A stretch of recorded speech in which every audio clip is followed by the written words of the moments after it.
Imagine you're at a party surrounded by old friends and new acquaintances. The atmosphere is light, laughter echoes through the room, and conversations are flowing like the river. Everyone's sharing something, stories, jokes, and even personal tidbits. Feels good, doesn't it? But have you ever paused to think, did you overshare? In today's hyper-connected world, it's easy to overshare without even realizing it. But remember, privacy is power. People can't ruin what they don't know. It's a vital perspective, especially in our age of social media and digital lives. Today, let's delve into how we can master the balance between being open and maintaining our privacy. 1. Understanding the boundaries.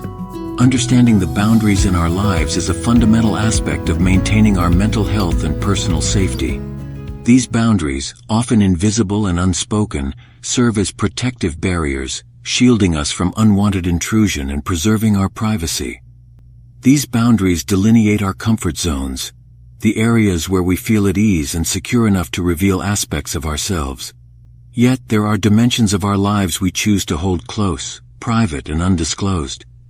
There is a wide gamut of information that we might not feel comfortable sharing with everyone, or sometimes with anyone at all.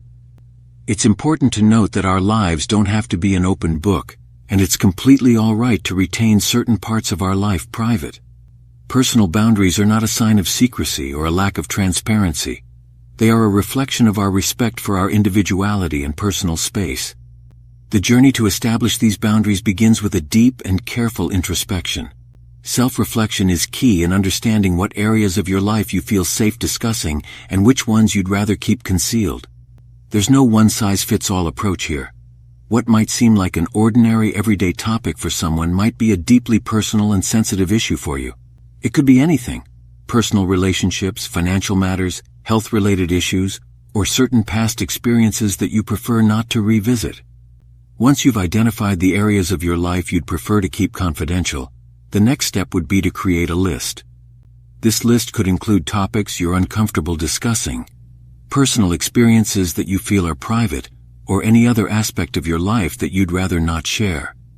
This list acts as a personal guide, a lighthouse in the tumultuous sea of conversations that we often find ourselves immersed in. 2. The value of privacy.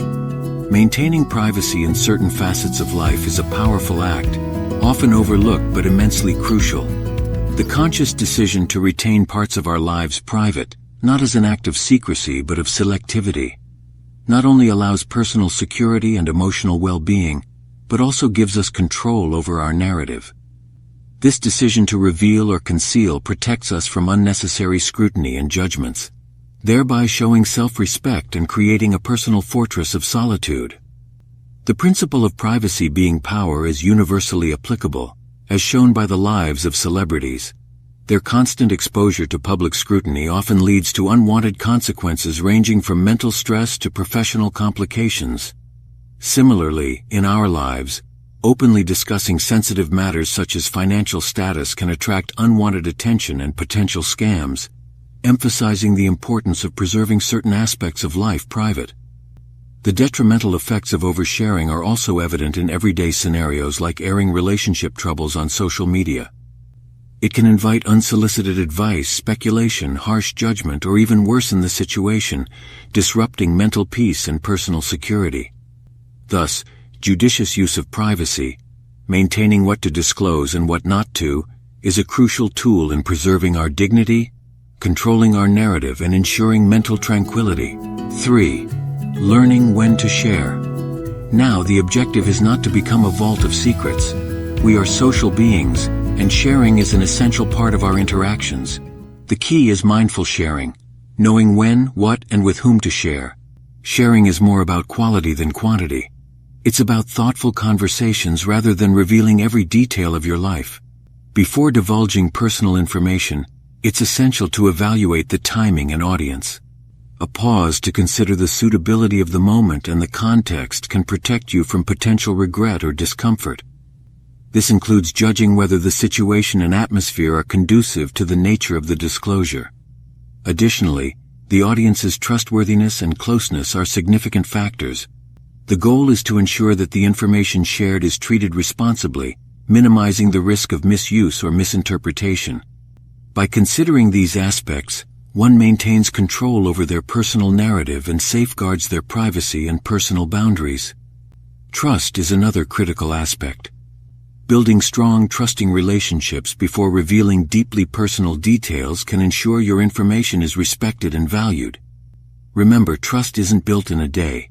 It's okay to take time to share your personal stories, and it's perfectly alright to keep some just for yourself. 4.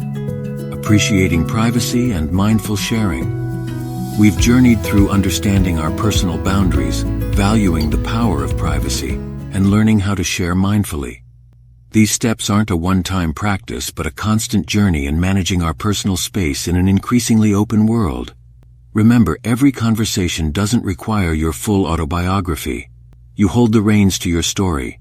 Start small, maybe by reevaluating your boundaries, and gradually apply the concept of mindful sharing. Embrace the power of privacy. Let it be your shield, your strength. In a world that's constantly sharing, let's remember, privacy is power. People can't ruin what they don't know,